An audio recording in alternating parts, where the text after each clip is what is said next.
All right, let's try this again. Look, guys, this is basically a test. Um, I restarted. I restarted my software.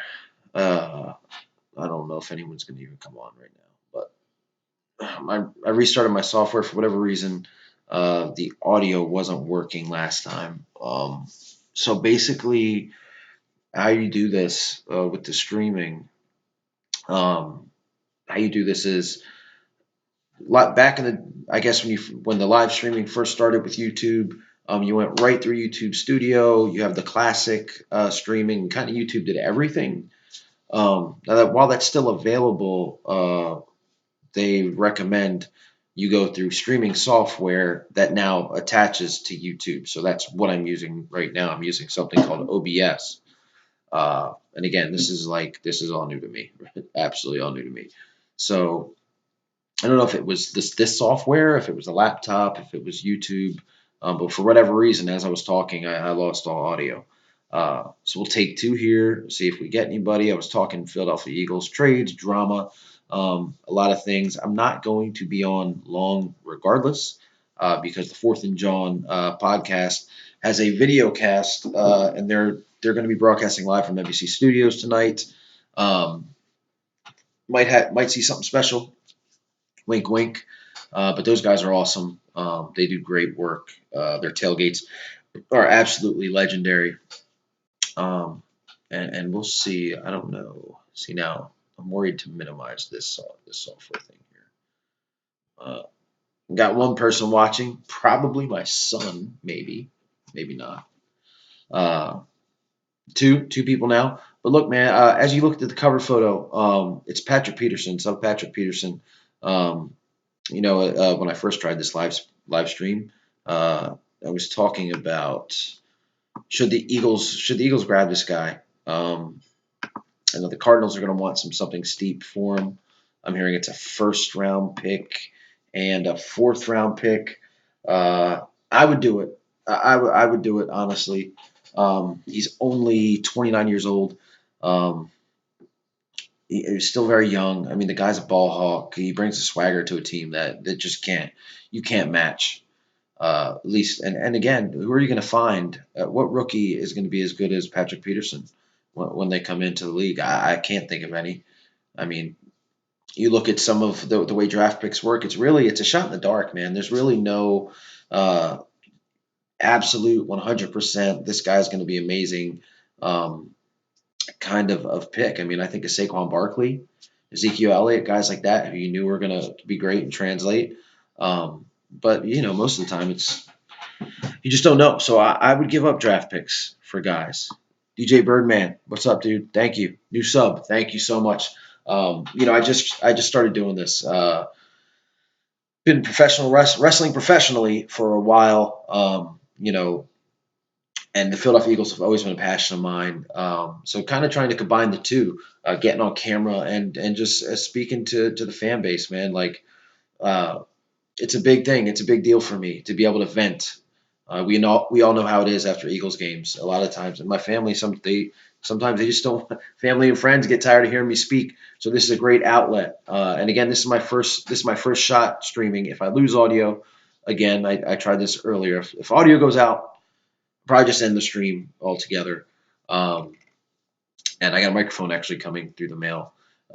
Should be here tomorrow. But yeah, this is great. Um, so yeah, thank you so much, DJ Birdman. I've learned a lot just from the couple months that I've started streaming. But I'm talking about some of the trades that the Eagles are talking about getting. Should we even trade?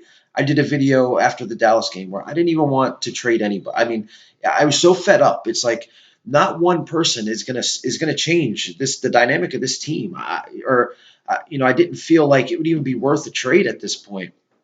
But after settling down, after kind of understanding the situation, there's still a game out. There's still one game out of first. Uh, there's still a lot of football to be played. You never know. The Cowboys were 2-5 or 3-5. I'm sorry, last year, and they ended up winning the division. Um, Doug Peterson in a press conference, a bad press conference by the way, said that the Kansas City Chiefs team that he was on was 1-5, and they ended up rattling off 10 straight victories. So anything can happen. I think if you get a guy, if you get a guy like I hope DJ, I hope Howie is not in tank mode. I really hope he's not because if he is, a lot of dominoes are going to fall, man. Like being only one game out, as bad as they played the past 2 weeks, they're still one game out. Uh, anything can happen. And if you add a Patrick Peterson to the secondary, maybe he adds a swagger. I was arguing with my father during the Dallas game. Obviously, we were both pissed the way the Eagles were playing, but he was talking about Jalen Ramsey, and I said I don't think Jalen Ramsey would fix this. I don't think he would fix this team. And his argument was, you bring a guy like that in the locker room, everybody else gets excited and plays better. And maybe there's some truth into that. Maybe you bring a Patrick Peterson in there and it changes the dynamic. But we really need a D tackle. I was talking about that in the earlier stream too. We need a D tackle. We've lost Tim Jernigan. We've lost Malik Jackson. Um, Hassan Ridgeway is gone. They brought in Anthony Rush off the Oakland Raiders practice squad, but I mean we're talking. This is very thin. Fletcher Cox is having a hard time staying healthy. It looks like he missed practice last week with an illness, and then we saw him in the tent in the Dallas game. So we're really thin there. This defensive line is just not very good right now. And I think it has something to do with those tackles. Could you imagine a healthy Malik Jackson and Fletcher Cox? I mean, come on. It would be crazy. And the injuries, another thing. And how many years do we have to go with all these injuries? Philly Mike, thanks for coming back. Yeah, if I'd give up a third for Chris Harris Jr. I would because the Eagles. I mean, and off the top of my head, they didn't have a third round pick last year, but they're not the later rounds. The Eagles are not great at drafting in the later round. They're just not. I mean, I think about Donnell Pumphrey, man. Donnell Pumphrey went in the fourth. We picked him up in the fourth and in a stacked running back draft, and he was a seventh round pick for the XFL last week. It's just unreal. And yeah, Carson needs a good receiver. Nelson Aguilar needs to be cut from this team. He really does. I mean, this is a guy who in 2017 had a great year. And for the guys that are back on, like I said, if I lose audio, I'm probably just going to cut the stream. Um, but thank you for joining. But 2017, Nelson had a great year. I mean, everybody did. I think with Torrey Smith and Alshon on the side, it just Nelson could do his thing. But whenever he's asked to do more, he can't. He's making $9 million a year. He's dropping footballs. He's catching game winners. Get him out of here. There's some wide receivers on the market that the Eagles could pick up. I like the guy like Devontae Parker. I don't know if Miami's going to completely just dismantle their team, but Devontae Parker would fit in well here. I don't know what AJ Green has left, but I would take him. Robbie Anderson is another name that comes up. Maybe Joe Douglas can do something and work something out for Robbie Anderson, a guy from Temple with a lot of speed. I mean, we need this offense needs a deep threat because they can't operate without one. They just can't. And yeah, if we give hi Owen, my son Owen, a fourth at some point, Howie's got to say, look, I know he might not want to give up a third because he did for Golden Tate, but at some point you have to give these teams a bit of what they're asking for, man. Yeah, he's not this. Yeah, Nelson's not the same, and like you said, they put him on the outside. He can't do anything. The slot is where he's best, but at this point, I mean, what is he going to do? Like, I don't know if you guys saw after the game when they're asking about that deep ball. He tried to blame it on Wentz. Wentz is running for his life. That offensive line gave him nothing Sunday night. Nothing. Lane Johnson, who's one of my favorite players, was getting his ass kicked by everybody that they put in there. DeMarcus Lawrence. I mean, at that point, it didn't matter. And the thing that really pissed me off about the Cowboy game was their wide receivers were hurt, their tackles were hurt. They still played. They weren't at 100%, and they just wiped the floor with this team. You would have thought the Eagles would have came out after the whooping that they took against Minnesota and came out with a little bit more than that, but they didn't. And I don't know if that's because they thought, oh well, the only reason why we lost is because our secondary was shitty. But look, this offense needs something. They need something. Jordan Howard, I feel bad for him because I think he's playing his heart out, and they are so far behind the past couple games. He just can't do anything. So I mean, look, like I said, you bring a guy like Patrick Peterson would be my number one guy to bring in. I think if it's anybody, it's going to be Chris Harris. He gets beat a lot. He gets beat on double moves. I hate that. I hate that our corners for whatever reason. If it's Sidney Jones, if it's Rasul Douglas, it just seems they bite all the time. We're also going to be getting Avonte Maddox back, hopefully in a couple weeks, so that'll help. But if I'm Howie, look, make a move. And like I said, I was mad against the video against the after the Cowboy game, and I said don't even trade for anybody. But we're only one game out, and we're going to get some of these players are going to start coming back. Deshaun, hopefully, at some point comes back. If you get Deshaun Jackson back, and then you trade for another wide receiver, and it doesn't have to be this blockbuster big name, just a guy that can catch the football. I mean, that helps out tremendously. A deep threat in this offense helps out because now they can run the ball. Now safeties are gonna not gonna stack the box against his team. So, um, but if I can't think of any other corners off the top of my head that they could get. But there have been some trades already today. Detroit, I think they traded one of their good safeties, which I don't understand because Detroit's right in the mix. Emmanuel Sanders got traded to the Niners, which is a guy that he's 32 years old. I don't want him on this team. You're right. You're right, DJ. There's no speed on the team at all. They're throwing screen passes to Alshon Jeffrey, who's the slowest wide receiver on the squad. It doesn't make sense. And what happened to the screenplay?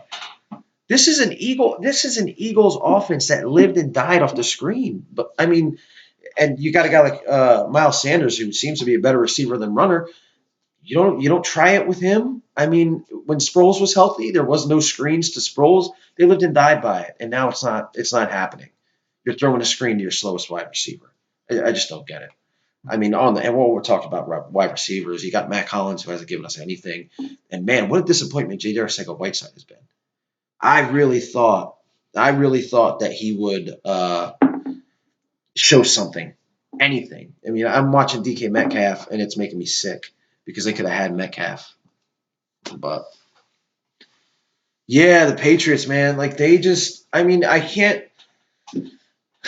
It's hard to really hate on them, man, because they go in, they handle their business. They play bad team. They played bad teams, but they're handling their business in there, man. That's what we should be doing. They just handle their business. They did, however, screw us over recently, I think, because they got Mohamed Sanu from the Falcons, and it's not that I didn't want Sanu. It's not that I wanted Sanu, but they traded a second round pick for the guy, and he's not worth a second round pick at all. So now, if the Eagles are trading for a wide receiver, let's just say an AJ Green, can you imagine what his asking price is going to be? It's going to be a first, at least. Devontae Parker, I mean, he's just as good as Sanu. So they destroyed the wide receiver market as far as trades go. I can't see the Eagles trading for a wide receiver. I just can't. But look out for D tackle. Corner, like I said, it's basically for me, it's between Patrick Peterson and Chris Harris. Um, so we'll see what happens. Real quick, it's 8:30, so like I said, I want to catch this Fourth and John show. But let's talk about the drama real quick. There's been a lot of drama going on. Who's the anonymous source? Who's talking, bad about Carson? Who's the cancer in the locker room? There's just been so much. I think it's all just bullshit. I think it's one guy running his mouth because he's upset. If it were me, my money, I'd say Nelson Aguilar because he's just seems like he's so far removed from this team. Maybe the rumors of his trade has really gotten him to the point where he doesn't care anymore. I don't know. Alshon, maybe it's him. I don't. I look at a guy like Chris Long who put out a statement. And I'm paraphrasing, obviously, because I don't have it in front of me, but he's basically saying like Carson's not the problem. He's not the problem on the team. And it really reminds me, and when he says, I mean, you believe this is a guy, Chris Long has nothing but class. So I believe what he says over anybody. Here's a guy who played for free for basically 2 years because he gave his money to charities. But you look at what happened in Seattle with the Legion of Boom and how they treated Russell Wilson, and they called him an Uncle Tom, and they just a lot of bad things were said about him. And it looks the similarities here between that and Carson. They kind of mirror each other. I mean, Malcolm Jenkins, another one of my favorite players, gets on the radio and says just the dumbest thing. Like they asked what the difference between this year and last year was and what kind of got them on a run last year. And he says, well, Nick came in. And again, I'm paraphrasing, but he said basically Nick Foles came in, we changed stuff on the offense, and then we simplified things on the defense. So now at the Foles versus Wentz, debate starts again, and I could do another whole video on how ridiculous that is. And they're off to the races. The media is loving this shit. The Philadelphia media is absolutely loving it, and it's ridiculous. So hopefully, this team can bond together somehow again and start winning. And I really, really hope that I see a motivated team in Buffalo. That's the only hope I can have. But hey, thanks to guys that are on here. I think I got 6 people watching, and again, it's my first time. It's more test run than anything. But thanks everybody for coming in and listening to me vent um, and get some stuff off my chest. And I'm gonna be doing more of these. I love communicating with the Eagle fans. Love it, because a lot of you are just like me, man. We're suffering through this together. So hey, man, thanks everybody for watching. My son is walking around. He's digging this. It's Owen right behind me. So he has to put up with everything that I deal with. But Birdman, yeah, again, yep. Winning solves it, because a winning team doesn't. The gossip doesn't happen to winning teams. It really doesn't. So you hit that nail on the head there. I mean, you start winning and all this stuff goes away. That's all you got to do is win. Um, and I think if we can steal one against the Bills, and we can steal another against the Bears, which is doable because Mr. Trubisky looks like shit, and maybe hang in there and grab one from Seattle. I mean, the second half of our schedule is nothing. I mean, we play the Giants twice. We play the Redskins. Um, there's really no. We play the Dolphins. So that's an easy part of our schedule. If we can just make it through this somehow, some way. And like I said, how we bring somebody in here, please help us out. But I'm gonna let you guys go now. Thanks. Like I said, for the people that are in here watching, it means a lot to me. Thanks to all the new subscribers that I have that might watch us later. And really, man, let's look, man. We're all Eagle fans, and the ones that aren't watching me that aren't Eagle fans. At some point, your team was probably in a position like this too, and we're gonna get through it. I think we're gonna get through it. There's too much talent on this team. There's just too much. The Lane Johnsons, the Jason Kelce's, the Carson Wentz, the Alshon Jeffries, the Zach Ertz, the Malcolm Jenkins. These are talented players. They are. And the guys that are going to come back, like Deshaun, like Sproles at some point, maybe Tim Jernigan, they're going to help out too. So all is not lost. Go Birds. Check out the Fourth and John podcast right now on YouTube. They should be broadcasting live from NBC Studios. That's what I'm going to do. Go Eagles. See you tomorrow.